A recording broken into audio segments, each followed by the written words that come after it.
Bismillahirrahmanirrahim. Assalamualaikum warahmatullahi wabarakatuh.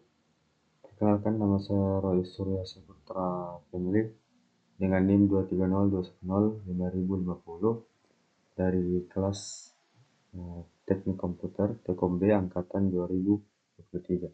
Baik, di sini saya akan menjelaskan terkait dengan kesimpulan materi yang merupakan dari tugas dari sistem operasi, yaitu menyimpulkan materi terkait presentasi dari kelompok 3 dan 4 mengenai thread dan sinkronisasi. Baik, langsung saja saya mulai, yaitu thread dan sinkronisasi. Nah, apa itu thread? Jadi, thread atau biasa yang disebut dengan proses ringan atau lightweight adalah unit dasar dari utilisasi CPU. Di dalamnya itu terdapat ID thread, program counter, register, dan juga stack. Nah, apa saja jenis-jenis dari proses thread?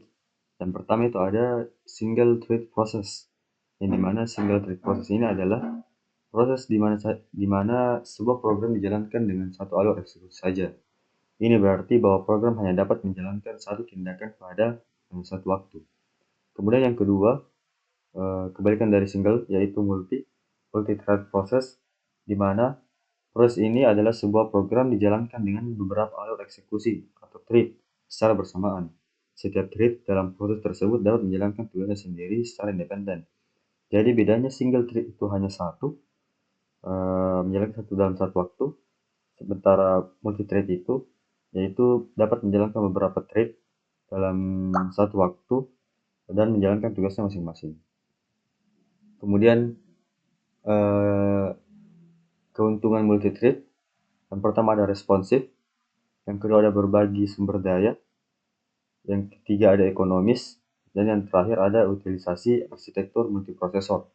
Dan untuk kerugiannya sendiri, dari multithread yang pertama jika digunakan berlebihan akan berdampak pada pemborosan resource dan CPU. Kemudian, sistem yang memiliki kecepatan prosesor dan memori cenderung sama. Kemudian, multithread menghasilkan program yang lebih kompleks. Thread yang banyak bisa saling berinterfeksi, dan yang terakhir adalah overheat atau kinerja yang tidak konsisten, kesulitan dalam pemrograman. Lanjut, ada yang namanya thread pools. Apa itu thread pools? Yaitu kumpulan thread yang telah dibuat sebelumnya dan disiapkan untuk menangani permintaan dari klien. Dengan menggunakan thread pools ini, masalah seperti ukuran waktu dan pembuatan thread yang tidak terbatas jumlahnya bisa dengan teratasi. Adapun keuntungan dari thread pools, yaitu yang pertama lebih cepat untuk melayani permintaan. Yang kedua, thread pool membatasi jumlah thread yang ada pada satu waktu. Dan yang terakhir, dapat meningkatkan performa serta sistem yang lebih stabil. Lanjut, ada yang namanya pembatalan thread. Apa itu pembatalan thread? Yaitu sebelum tugasnya selesai, umpamanya, jika dalam program Java hendak mematikan Java Virtual Machine atau JVM,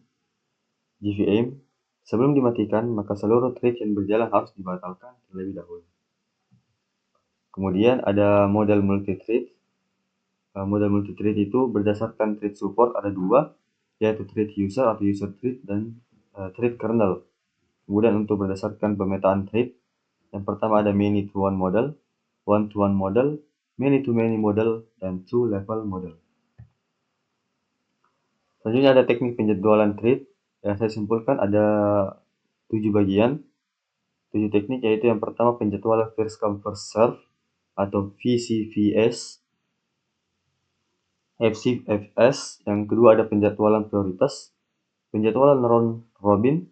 Yang keempat penjadwalan shortest job next. Yang kelima penjadwalan shortest remaining time. Yang keenam penjadwalan multiple queue. Dan yang terakhir ada penjadwalan real time. Nah, selanjutnya kita masuk ke kesimpulan atau rangkuman dari materi sinkronisasi. Apa itu sinkronisasi?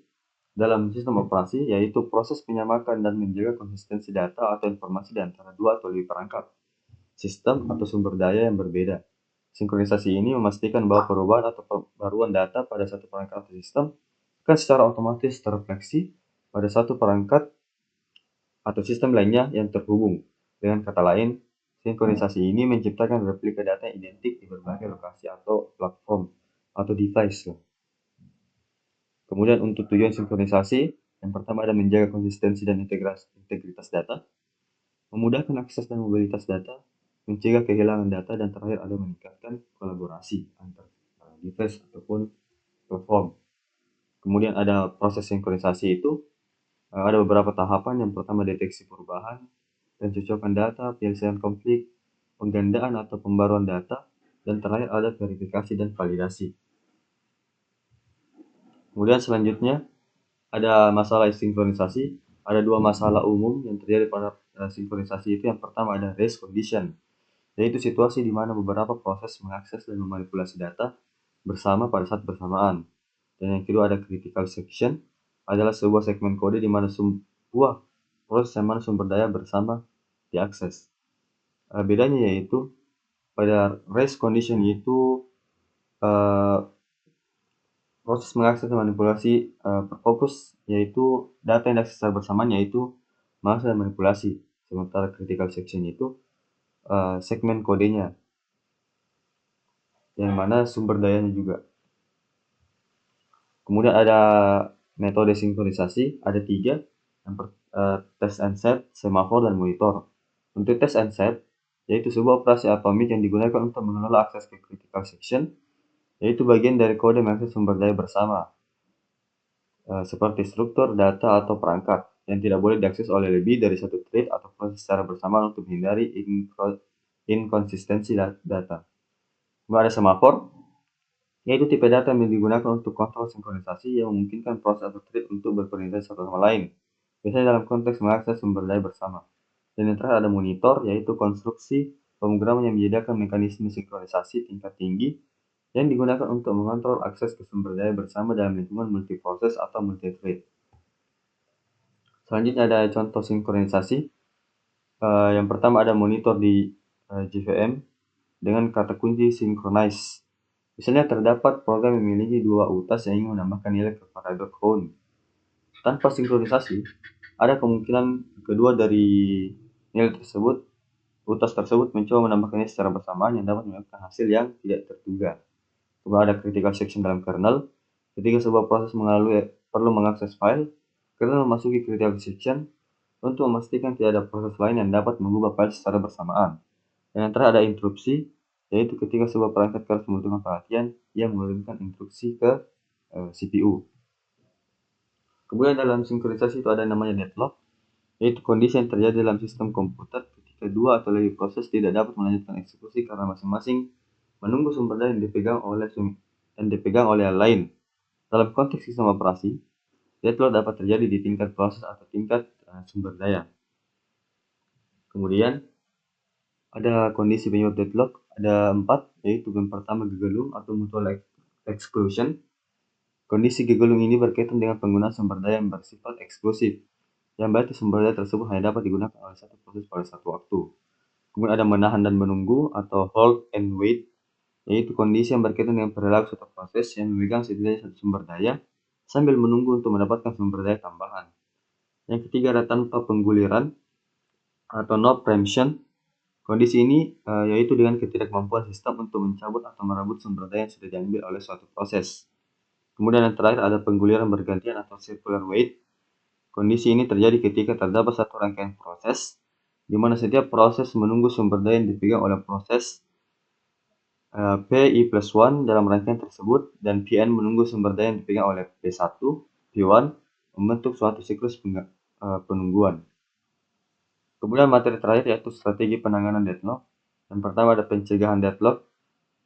Ini maksudnya mengidentifikasi dan mengelola keempat kondisi tadi, yaitu penyebab deadlock yang dapat menyebabkan deadlock. Kemudian deteksi dan pemulihan deadlock adalah strategi yang digunakan untuk mengidentifikasi adanya deadlock dalam suatu sistem dan mengambil tindakan pemulihan untuk mengatasi suatu situasi tersebut.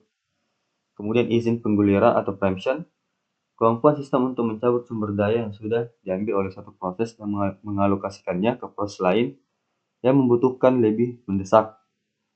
Kemudian terakhir ada penghindaran deadlock, yaitu penggunaan informasi yang diberikan oleh proses dan sistem untuk membuat keputusan alokasi yang lebih cerdas. Baik, Itulah perangkuman dari materi kelompok 3 dan kelompok 4 yaitu thread dan sinkronisasi. Saya Roy Surya Saputra Family, kurang dan lebihnya mohon dimaafkan. Wassalamualaikum warahmatullahi wabarakatuh.